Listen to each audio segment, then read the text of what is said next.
আজকে একটা দারুণ হেলদি আর টেস্টি রেসিপি তোমাদের সাথে শেয়ার করব।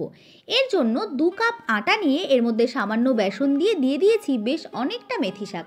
এরপর একে একে হলুদ গুঁড়ো, কাশ্মীরি লঙ্কার গুঁড়ো, স্বাদ অনুযায়ী লবণ, জিরে গুঁড়ো, ধনে গুঁড়ো, সামান্য হিং আর 2 চামচ চিনি দিয়ে এতে দিয়ে দিতে হবে আদা, রসুন আর কাঁচা লঙ্কার পেস্ট। তারপর কিছুটা সাদা তেল দেবার পর এতে যাবে 1 চামচ ঘি বা তেল। তারপর সমস্তটাকে একবার হাতের সাহায্যে ভালোভাবে মিক্স করে নিয়ে এর একটা ডো তৈরি করতে হবে।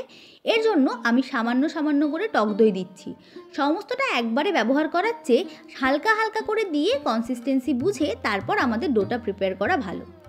এদিকে বলি এটা কি? এটা থেপলা, গুজরাটের একটা দারুণ পপুলার ডিশ। এর কিন্তু রয়েছে নানা রকম স্বাস্থ্যগুণ।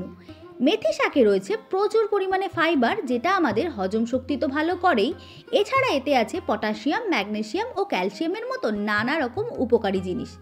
এর জন্য এটা আমাদের কোলেস্টেরল কমায়, ব্লাড সুগার নিয়ন্ত্রণে রাখে আর ত্বক ও চুলের জন্যও দারুণ উপকারী। এদিকে আমি সফট ডো প্রিপেয়ার করে সেটাকে মিনিট 10 মতো রেস্টে রেখেছিলাম। তারপর ছোট ছোট লেচি কেটে ওপর থেকে সামান্য আটা দিয়ে এটাকে নর্মাল রুটির মতোই বেলে নেব। আমার তো এটা দেখতেই ভারী সুন্দর লাগছিল। ভালোভাবে বেলা হয়ে গেলে এটাকে নিয়ে আমি একটা প্যান গরম করে ভালো করে সেঁকে নেব।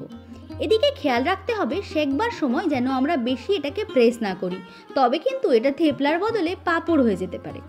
ভালোভাবে একটা পাশ রোস্ট হয়ে গেলে অপর পাশে আমরা সামান্য তেল বা ঘি ব্রাশ করে এটাকে আরও একবার সেঁকে নিয়েছি। আর এদিকে আমি সার্ভ করেছি কিন্তু টক দইয়ের সাথে।